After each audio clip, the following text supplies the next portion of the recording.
guys. Again, my name is David. I'm going to talk about Silicon Valley. So I know that a lot of you guys know a lot about Silicon Valley. Some of you may have lived there.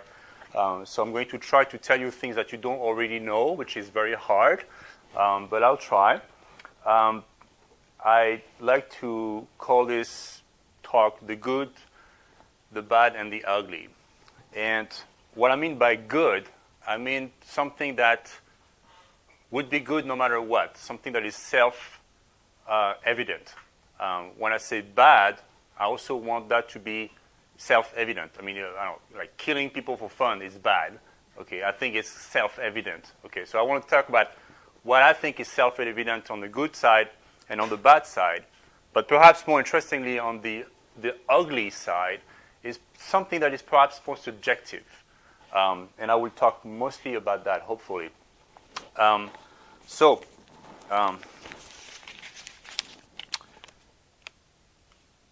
Okay, so I've lived in Silicon Valley for 15 years, and when I was 20 years old, Silicon Valley was my dream. It was kind of the center of the universe for me as a geek, as a developer, as a coder.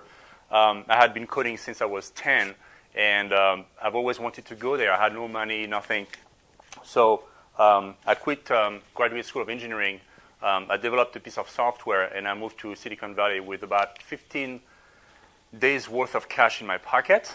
And I ended up staying 15 years. That's because I eat very little. And I had developed this piece of software, which I presented to a bunch of companies without asking them for anything. I just wanted to show it to them. And not everybody was interested, of course, but a lot of companies were interested, and they wanted to hire me. So after a few days, I had a whole bunch of job offers, which was very interesting for me because I had no money. But eventually, I actually said no, thank you to all of them. And instead, I started my company because I knew a little bit about coding, but I knew nothing about business, and I wanted to learn that the real way by doing it. So I started my first business with this piece of software as the first product, and a lot of things happened, and I will spare you the details, but I built a number of companies over the next 15 years. Some of them did okay, others failed miserably, and I learned mostly from my failures. I failed a million times, I made a million mistakes, and I'd like to share some of that with you tonight. So first of all, why Silicon Valley? Well, it's a very special place. If you're an actor or if you are somebody in the movie business, you want to move to Hollywood. If you're a geek, well, maybe you want to move to Silicon Valley or maybe to New York. It's just a hub of incredible people. It's not the only place on Earth that is very good, very interesting, but it is definitely one of them. So let's talk about, again, the good, the bad, and the ugly. So the good, first of all, sorry, I had to write it down because there's so many. So I just talk about, it's a kind of a magnet for people with talent and creativity.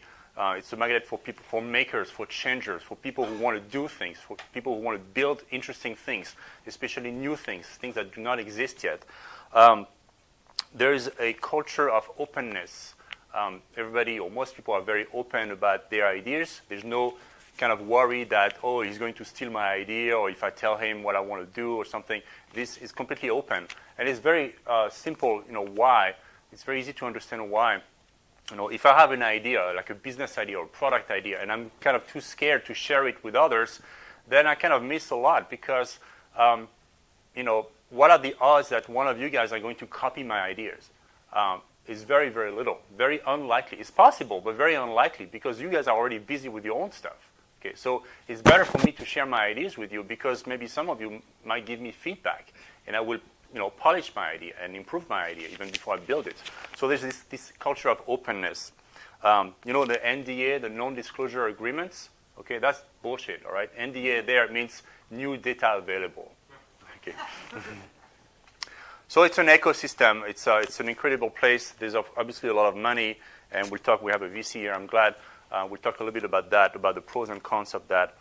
It's a place of great diversity. There are people from all over the world with different ideas, different backgrounds. It's all mixed, and it's awesome. So it's really, that's part of the goods of Silicon Valley. Very high concentration of ideas. There's also kind of a culture of truth-seeking. It doesn't mean truth. Okay, we don't pretend to know the truth, but we sure as hell we're looking for it. So that means there's a lot less room for bullshit. Okay, there is bullshit just like everywhere else, but people who try to bullshit, they get spotted very quickly and they kind of get left on the side. We try to kind of we seek the truth. It's a very, very strong feeling actually. Weather, best weather in the world, California, awesome, sunny all the time, almost. There's also a culture of helping each other. Okay, so you meet founders, you meet developers, you meet designers, you meet all kinds of creative people, and there's not really competition, at least not directly. Or if there is competition, it's a healthy form of competition. It's more about helping each other because it's hard. Okay, coding is hard. Building a business is hard. Designing a product that people actually use is hard. All of those things are really hard. So we need to help each other. It's much better to help each other than compete with each other. There is this cycle of funding where those founders who have become quote unquote successful, they made some money, then they reinvest in the next generation of founders. That's a very important aspect of Silicon Valley. But above all, the most important thing in the good side of Silicon Valley is that it's a culture of experimentation. It's a culture of tinkering, of trying things. They said that Edison, tried 1,000 times before finding, the light bulb, or finding how to make a light bulb that actually makes light reliably. He failed 1,000 times. And that was not failures. That was just experiments until he finds what works. So Silicon Valley is very much about the acceptance of failure. And not only the acceptance, but the embrace of failure. The understanding that it is necessary to fail in order to succeed. It is necessary to try different things because, frankly, nobody knows. You have an idea, a product, a business or anything creative, you don't know if it's going to work. But you try. At least you try. At least you had the guts to try. And that is celebrated. That is very much rewarded. And if you try and you fail, well, now you have experience. So now you can try again. And, you can raise money from investors again. They're not going to cut you off just because you failed. Actually, they might invest in you because you failed, because you had the guts to try.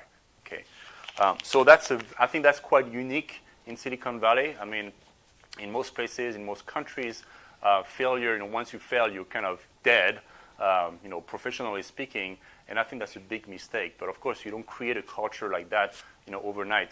Silicon Valley is not. It's not just a place; it's a culture. Okay? It's this culture of understanding that failure is necessary.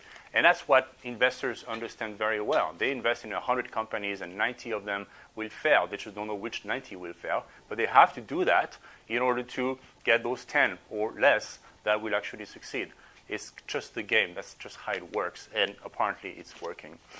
Okay, so that's kind of the good side. And there's probably many more things that I'm forgetting, but that's kind of the big good things about Silicon Valley. Now, about the bad things about the Silicon Valley. Well, if, when I was a 20-year-old horny guy looking for ladies, it was very hard, okay? It's the worst place in the world to find love if you're a guy and you are into girls, okay? This had to be said, okay? Now, if you are a lady, and you are into guys, and, this is a great place, the odds are in your favor. Okay, so you don't move to Silicon Valley in order to find love. It's possible, but unlikely. Well, these days, the rent is very high. Well, it's just supply and demand. I mean, that's just a fact of life. But it's quite expensive to live in Silicon Valley right now. It's not really a bad or horrible thing. It's just the way it is right now. But that changes all the time. Silicon Valley has been through many cycles, ups and downs, and so right now, there's a lot of money, so the rents are high, or the properties are high. It's quite frequent for companies to poach employees from each other. Okay, so Google steals employees from Facebook, and Facebook steals employees. So that happens. So if you're into loyalty and these kind of good things, don't really expect it over there. At least in companies that have a lot of money. Although that's not always true, there are companies that actually pay less than others and manage to keep, to retain their talent. PayPal was a very good example when they started out in the late 90s, so just when I arrived. I arrived in 97, before the dot-com boom. PayPal at that time was recruiting engineers like crazy. They could hire, they tried to hire everybody they could, but they tried to hire the best. And what they did, instead of trying to offer more money than their competitors, they actually said, look, we pay less than the other guys, but the problems that we're trying to solve are a lot more challenging. Are you up for the challenge? And that attracted the right people. Okay, so you need to be creative and do things a little bit differently in order to attract the right people. Another thing that is bad, and it's not so much Silicon Valley per se, but the U.S. in general, there's a fundamental problem with immigration. I'm talking about the laws of immigration. It's really hard to immigrate to the U.S. When I moved there, it was hard. Now it's even harder. And that's really unfortunate because a lot of creative, great, talented people cannot move there because of that. The easiest way to move there, if you are interested, probably is to get a job, okay? And why not? But even that, there's a limit to it's called H-1B visas. It's just, I think there's like 55,000 every year that are allocated. That's really not a lot. It's actually not enough. But that's so basically, you have to apply and be lucky. Really, there's no other word. It's really the lottery. Can you not? Getting a job is not that hard, but getting a visa is harder. Now, if you don't want to get a job, if you want to start a business, it's 10 times harder. Okay, because you cannot start a business and sponsor yourself. Okay, actually, I did kind of like that, but that was kind of a borderline. And I was lucky. And I did that a couple of times, but I think now it's even harder to do that. So, if you have $500,000 to spare, then you can buy your way in. You can basically invest in a investor visa. That's the cost right now. But otherwise, got to be a little bit creative here. It's really not easy to immigrate, and that's really a shame. And again, that's not Silicon Valley per se, but that's the U.S. in general. And a consequence of that, which is something that maybe people don't talk about, maybe don't realize, something that I experienced firsthand. The problem, what I said before about the good thing about failure, about the culture of experimentation, where you have to try, you fail, you try again, you fail again, you try again, you try. You can try 10,000 times if you're American, but if you're not a citizen or if you're not a resident of the country, then if you fail, you lose your visa. Okay, and that's something really, really bad for foreigners to the U.S. who want to try things, because there's this fear, like, whoa, I need to, I want to build something, but if it doesn't work, I have to get out of here. So this is a problem. And there's a number of people who tried, to kind of push, the political agenda and try to, but I don't think it's moving in the right direction. At least it's not moving fast enough. So there is this problem.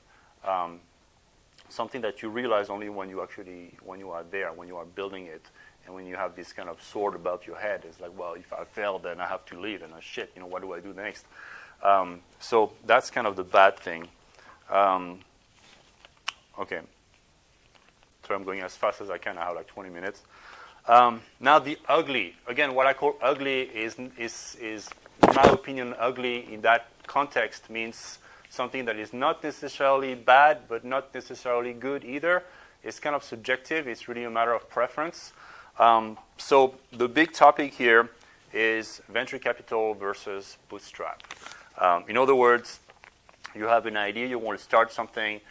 Should you raise money from investors, or should you bootstrap your company? Should you kind of finance your company by yourself? My first company, I bootstrapped it, but then I raised money from investors. Very first time, you start a business, you don't have any background, nobody knows you. Why would they give you money? So you have to kind of show that you can do something, not only build a product, but actually know how to sell. But there's this there's a need to really understand the consequences of doing either, of going either path. If you raise VC money or money from any type of equity type of investor, that means you sell a chunk of your company in return for money. You need to understand the rules. You need to understand what the deal really is. Okay. One thing that is very good, again, it's in the ugly bucket here, so it's good and it's bad, depends. But what is very good about VC, venture capital in general, is that, well, it's equity. So you basically just sell shares of your company. It's not like you have debt. It's not like you borrow money from a bank or from your friends, and then you have to pay it back with interest, and if you don't pay back, you're in deep trouble. You need a collateral. You need a bunch of guarantees. Most likely they will not even lend you the money in the first place. With venture capital, well, there's no collateral.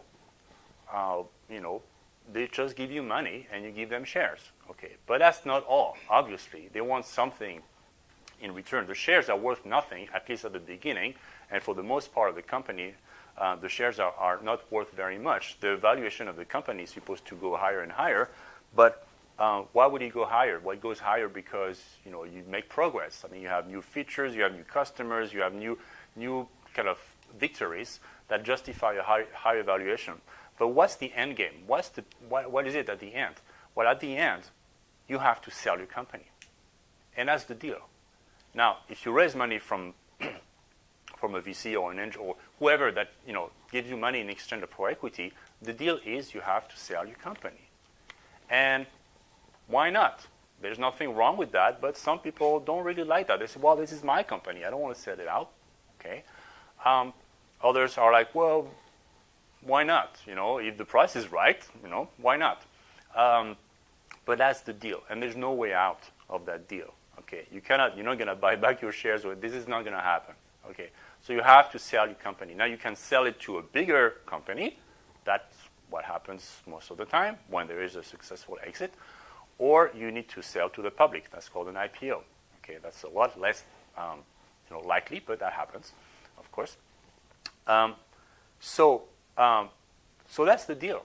So they give you money for you to try a new idea. That's awesome. Wow. Okay. But now you have a duty. And it's really a duty. Legally, you are obligated to sell the company. Not immediately, maybe in 5 years, okay? Whenever there's an offer that is good enough. But when you raise money from investors, there's something called a term sheet, and there's a whole bunch of, basically you have a contract that says, all right, we give you that amount of money, you give us that amount of shares at that price per share, so that establishes the valuation of the company, and but that's not all. Okay, now you have to do this, you have to do that, and you cannot do this, and you cannot do that. Okay, so there's a bunch of terms, a bunch of things that you will have to do that you may not care at the beginning because you're so excited to have a bunch of money, but later on it might bite you in the ass if you didn't pay attention at the beginning. And it's just a negotiation. It's just a deal. Okay, you're selling something. You're selling your shares. So it matters when you actually raise money. The best time to raise money is when you don't need money, obviously, because you're in the best position to negotiate good terms, all right? But if you are building something and you're already, making maybe a little bit of money or no money at all, and you're starting to, you borrowed money from your friends, you hired some people, and you're starting to burn money, and you're running out of money, which happens all the time with startups. You run out of money, and now you're trying to raise money from investors in order to save the company. That's the worst possible time to raise money, but it's like you have no choice. And that's when they can basically eat you alive. I mean, they can ask for any terms that they want, and you will have no choice but accept them. Another thing that is important to understand when you raise money in Silicon Valley or in America or in the VC world in general is that the percentage, the valuation of the company is important, but not that important. The percentage of the your own percentage in your own company matters, but not that much. Not that much. I'll explain why.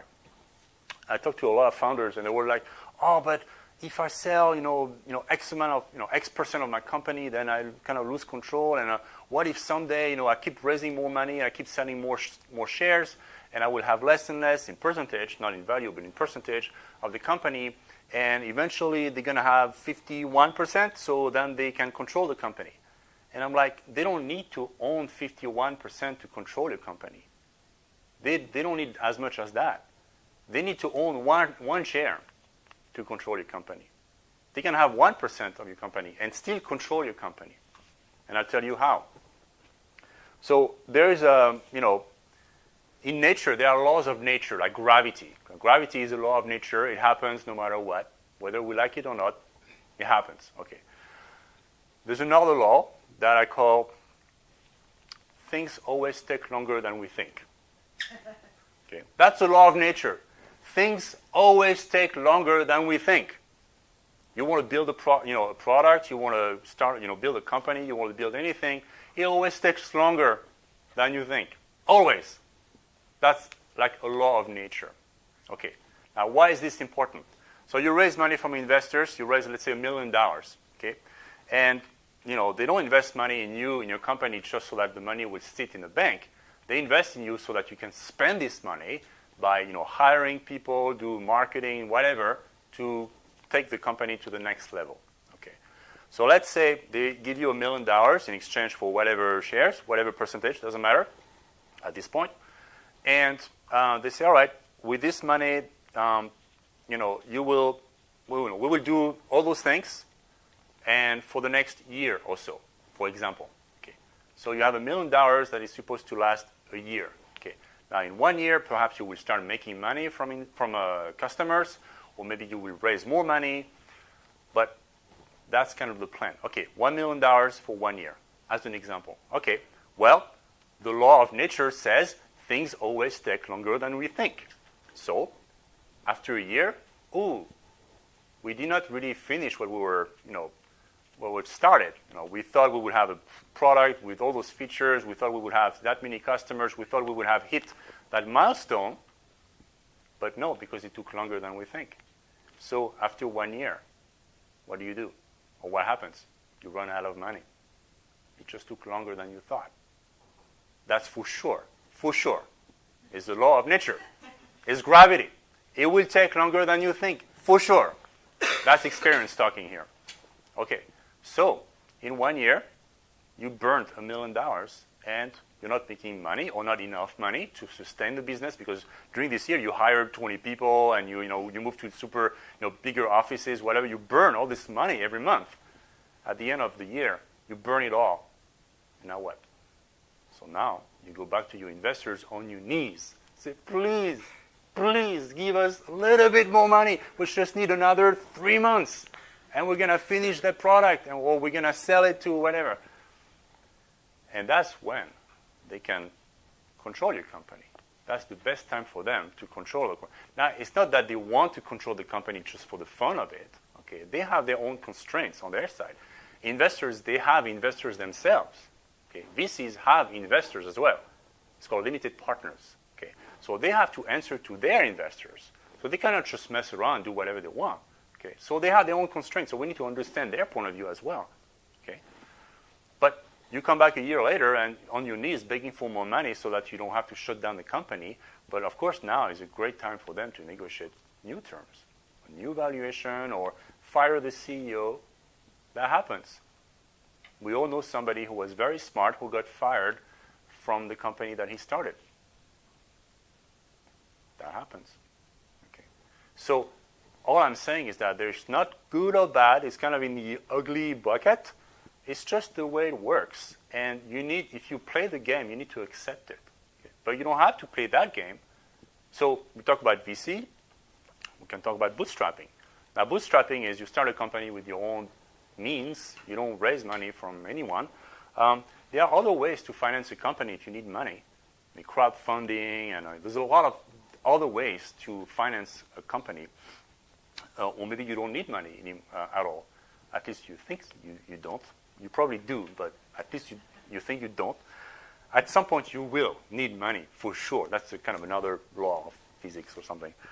But you can get started without money. I got started without any money. I was a student in my dorm room. I developed a piece of software. I had no money. So you don't need money to start, but at some point you will need money. So how do you want to get that money? If you do some kind of crowdfunding, kind of Kickstarter kind of thing, well, it's great. I mean, you pre-sell a product. Okay, it's awesome. People give you money for a product that doesn't even exist, and you don't need to give up any shares. That's awesome. Okay. Well, how many companies do I know, especially hardware companies? Hardware is hard. Talking about things always take longer than we think. In hardware, it's even more true because you have a lot of moving parts, and you have a lot of costs in manufacturing and trying and testing and molding. This whole thing, it's a lot. It costs a lot. I have a friend who wrote an article saying, if you have a hardware product, you do a Kickstarter, you need to raise at least $100,000, and even that, it might not be enough. And how many hardware startups do I know that had to raise money from investors after they did a Kickstarter because it was not enough? They thought it was enough, but it wasn't, because they had to go back to the drawing board and say, oh, shit, we made a mistake. In hardware, again, every mistake is very expensive. Software, you can fix bugs quickly. Hardware, fixing hardware bugs is a lot more expensive, so you need money. So how do you do that? So if you raise money from investors after Kickstarter, well, that's great. But again, you need to know what you're getting into.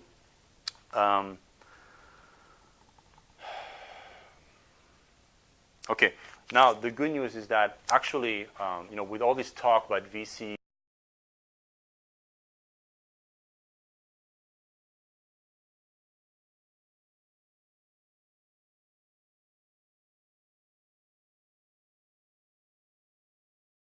companies are not VC backed. They're not. Okay. You only see the ones that are kind of well known, but there's I don't know the numbers exactly. Is it 10 times more, 100 times more? I don't know, but there's a lot more companies out there that exist that you may have never heard about, but that innovate really, really well, and they don't raise money, at least not at the beginning. And again, the best time to raise money is once when you are in a good situation yourself. You can, you have leverage. You can negotiate. So if you start something, you build it and you start selling it, and that means, the moment somebody gives you money, not an investor, a customer, the moment a customer gives you money, boom, something happens here. You have just validated your business. Your idea is not just an idea anymore. Now it's a business. And now is the perfect time to raise money. And the great VCs love to invest at that time because, hey, you took most of the risk already. Okay, there's still a lot of risk. There's a lot of things that can happen, that can go wrong. But you took the risk, and you have proven that you can not only build the product, but you can actually sell it, and there's actually a market for it. But sometimes, you innovate, you create a product, and it's not designed to be sold. Sometimes it's, is it open source? Is it, is it going to be a business, but it's not going to make money for the first 10 years of the business or first 5 years? It's possible. And that's where the VC, venture capital is so good, because it really allows you to build that kind of business. But again, if you go that route, you need to understand that you will need to sell the business eventually. So that's kind of what I try to go as fast as possible, and there's so many more things I'd like to talk about, but I'd like to actually open it up to questions instead. Okay.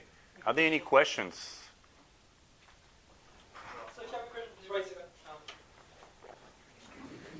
Hello. Hello. Yeah, I just wanted to ask, I think Y Combinator are credited with starting that thing where you say, I'm the pizza deliveries, I'm the Amazon of pizza delivery, etc. How would you frame, you didn't tell us what your business was. If you had to frame it that way, what would you say that your business was in Silicon Valley? Well, I built 5 businesses, so I'm not sure which one. Okay, but one more can we kind of generalize the question so it's actually relevant to everyone? I'm not sure I understand your question. Okay. So I've read a bit about Y Combinator, and I guess it was just a roundabout way of asking what your business was. I know you said that you had 5 of them, but I was just wondering which one. There must have been one that was the most successful for you, and how would you summarize what that business did?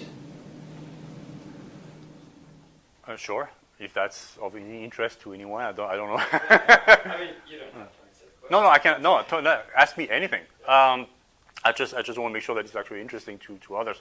I try to kind of paint a picture as as generic as possible, so it would actually be valuable to people. No, I basically.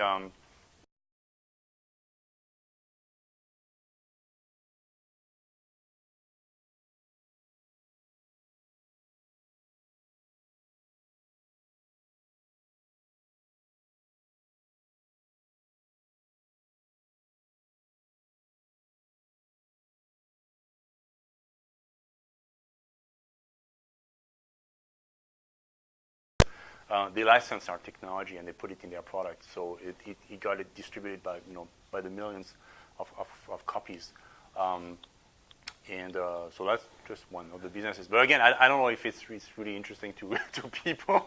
I don't want to bother you with my stories. Yeah. One question Sure. about software patents. What is your stance about it, and how does it impact Silicon Valley innovation, you think? Wow, so thank you for your question. Actually, I changed my mind about this.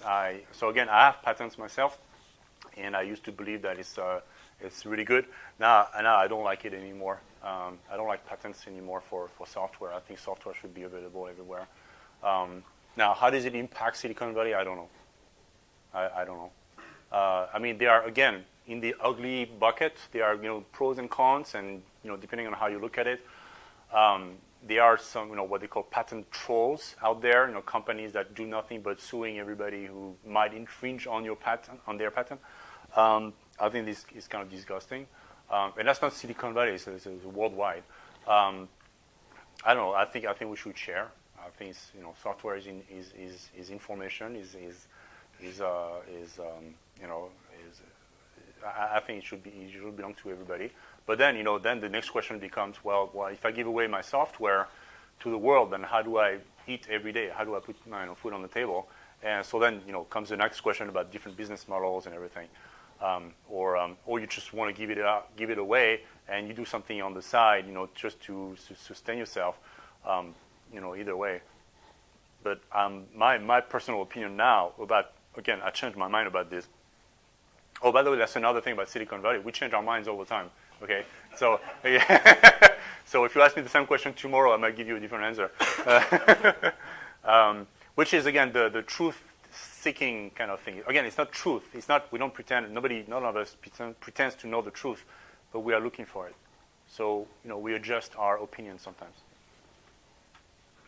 So since you said you've launched 5 different businesses, so did you find that it got easier with each one, or was there still too much randomness and chance involved for it to really make a difference? In other words, how important is experience and knowledge, and how repeatable is success? Thanks. I really like your question. A lot of things got a lot easier, like raising money and building a product that people actually want. That got a lot easier. But there are still things. I mean, we're always learning. We're all beginners, all of us, and we all, learners and students. There are, the moment that it's like coding. The moment that you think you master something, you master a language, you master a framework, whatever, then you discover that actually you don't. There's something new that you didn't really know. So yes, it gets easier for sure, a lot easier. But if you kind of enjoy kind of learning and trying new things, then you always come across difficult things, which I think is a good thing. It means you're kind of growing personally. If you're not learning, maybe it means that you stop growing. And recently, Silicon Valley has been in the news for. Recently, Silicon Valley has been in the news for juice company. Basically creating a product that was so far away from the, say, 95% world population that is out there, that is probably, let's call them digital analphabets, where it showed, or the newspapers or media tried to show the the difference of thinking and concepts existing in Silicon Valley versus the rest of the world. When you travel, my question, when you travel to Japan, do you see already a gap in the common consciousness, even in the tech community between, I understand. I think it would be very arrogant for me to answer that. I mean, who the hell am I to judge that? No, I don't. I don't think so. I think I think they're awesome. I was lucky. After all these years, I took some time off. I traveled around the world for a few years, and I basically met a bunch of people and helping them out. I met a lot of founders around the world, and I tried to help them a little bit in any way I could. And I discovered, which is obvious, but I discovered that there are awesome people everywhere. There are awesome people everywhere. There are visionaries everywhere. There are engineers, developers and designers and people with great talent and with great ideas everywhere in the world. Now, some areas have a higher concentration of those people than others, but so what? Okay, so pretty much everywhere you go, you tend to meet some of those people. Okay, again, there might be more or less of those people, but they are. And like you guys, what you're doing like today is kind of connecting those people together. I think that's awesome. That's really the way to go. So yeah, if you talk to the kind of average Joe on the street, like what do you think about this? Whatever company is doing, maybe they don't know about it. Maybe they don't have an opinion about it. But that's kind of I would say the consumer or the But if you're talking to people who actually build things, who try to innovate, they probably they have, I guess, a similar level of consciousness, if that's what you are asking. One last question, maybe? Come on.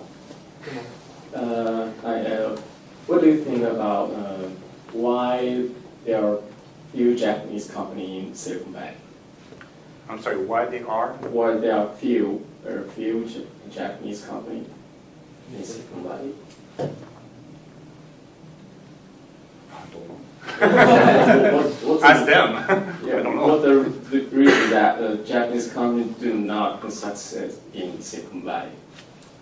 You mean companies that start in Silicon Valley, or companies that open an office in Silicon Valley? No. The Japanese, how can I say? The president is a Japanese people, and they're very hard to. Japanese founders. Why there are not enough Japanese founders in Silicon Valley? That's your question? Yes. Why? I don't know why. Ask them. I don't know. I think they are, and I don't agree, actually. There are people from all over. There are people from Russia, from China, from all over. Yeah. Yeah. I don't. But I described a little bit earlier that there's a very serious immigration law problem in America. Okay, it's really hard to immigrate to America. Unfortunately, that's very unfortunate. Okay, in most other countries, you have to kind of find a way, but it's not impossible. I mean, to immigrate to almost any country, there's always a way.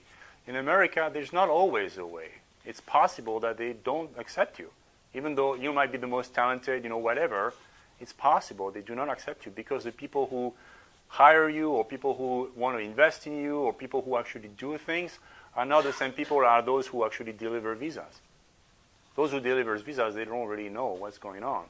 I mean, I just read something about the change of laws in recently, like a couple of weeks ago, in the U.S. immigration law, and they had a distinction between, what was it, computer programmer and software programmer or something like that. I'm like, what? So if you are one category, then you'll have a higher chance to get a visa than the other. And how do they make that judgment? So it's definitely a problem. That's in the bad bucket, not in the ugly bucket, in the bad bucket, immigration. U.S. government is because of the new administration. No, it's not new. No. Let's not just criticize. They're going to change that policy on the H-1 visa. Oh, they change all the time. Okay, they change all the time, Harder. and it's been getting harder since 2001, after 9/11. So it's not the current or previous or whatever. It's been doing, that has been the trend already, and it continues in that direction. That's true, and that's really unfortunate. But that's the way it is. So I know people who really want to go there. Again, you don't have to go there. Why? I mean, I'm just talking about this. It's not like a necessity to go there, but some people really want to go there, and they want to live there, and they want to work there. They want to create there. They want to be surrounded by high concentration of people who try to do things. Well, again, one way is to get a job. But even if you do, getting a job is not the hard part. The hard part is getting the visa after. So you might get sponsored by a big company like Google or whatever. Even that, you're not guaranteed to get a visa. It has nothing to do with you. Or again, start a company, but then you probably need to have enough money to sponsor yourself. Or I had different kinds of visa for my different companies, and one of my companies, I think the third one, I had a co-founder who was also a foreigner, and basically he officially, for the immigration purposes, he hired me and I hired him. Okay. So, you got to be kind of creative, and and I know, and apparently it was legal, so fine. I mean, they gave us our visas, but if you have to do this kind of thing, it's kind of unfortunate. It's not the end of the world. I mean, it's just one more obstacle. I mean, there's so many obstacles anyway when you build something. So it's just one more. But that's a big one. That's a major one, because if this doesn't work, then nothing works. Okay, it's really a bottleneck. So but I know people who have started a company in their country and then they move to the U.S. once they have something going on, and then maybe they raise money. So that was a lot easier. So there are ways, but it's not easy. Okay, one last question. Okay, so you said you traveled a lot. In terms of entrepreneurship, did you find other cities like San Francisco, maybe London or Bali? Did I find what? Sorry? Cities that have a similar attitude toward entrepreneurship? No, not a single one. Anything that come close? There's no. Sorry. There's not a single place in the world that behaves like Silicon Valley. New York might be the closest one. I love New York. But that's about it. And again, why? Because it's a matter of culture. Culture is something that builds up over many years, many decades. And there are many cities out there, many places that try to replicate the Silicon Valley model. They got it all wrong. Why would you replicate a culture? Okay, you need to build your own culture, and maybe you can do better. Why not? Okay, so and why is it the way it is? Well, it's a whole set of circumstances. I mean, the location and the universities and the capital and the talent and the weather and a lot of different things that can come together. But the mindset has always been kind of hey, let's try this. It might not work, but let's try it anyway. And investors are the same. Let's invest in this. It might not work, but let's try it anyway. Because we tried 100 companies anyway. Okay. Now, investors out there, they have this mentality. Everybody has the same mentality. And I haven't seen any, and I haven't been everywhere, of course, so maybe I missed some places, but I don't know of any region in the world that has this kind of mindset, this kind of culture, this kind of understanding that you need to fail in order to succeed. It's not an option, it's a necessity. Now, you define failure doesn't necessarily mean you're going to fail completely and you become a total loser or whatever. No, failure means making mistakes, trying things and trying to adjust. They call it pivoting. I hate that word, but adjusting, changing course. Okay, of course, there's no way in advance. There's no way from the start exactly what you're going to do. It's like business plans. Business plans are completely useless. Not completely. There's one person that benefits from, the only person that benefits from a business plan is yourself. You write a business plan for yourself. kind of clarify what you want to do. Okay, but investors don't read business plans. Nobody reads business plans. Okay, why? Because they change over time, for sure. That's another kind of law of nature. It will change for sure. Now it may change more or less, but it will change. You will adapt. The market will respond in a way that you didn't anticipate. It will change for sure. So, but in many regions in the world, well, you're supposed to know everything from the start. You're supposed to go to a bank and get a loan, and but then that really limits innovation, because that means like, oh, well, now I can only do something that has been done before, like open a cafe. Okay, yeah, I can borrow money to open a cafe. Okay, but is it what I want to do? Is that really innovation? Okay, but in Silicon Valley, another thing that is very special, I think, is that you have both VC-backed and non-VC-backed companies, and both are necessary.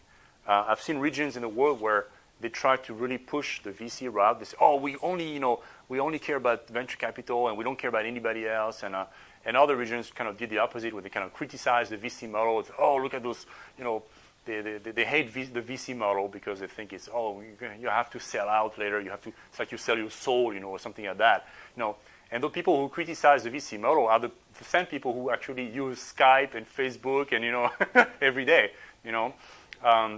So they don't understand that actually both are necessary together. Okay, and that's kind of the very, very kind of fundamental misunderstanding about Silicon Valley, is that you need both VC and non-VC in order to work. Okay, there's this whole ecosystem, and every part is important. Okay. Okay, I think we're Right. out of Thank time. you very much, David. Okay.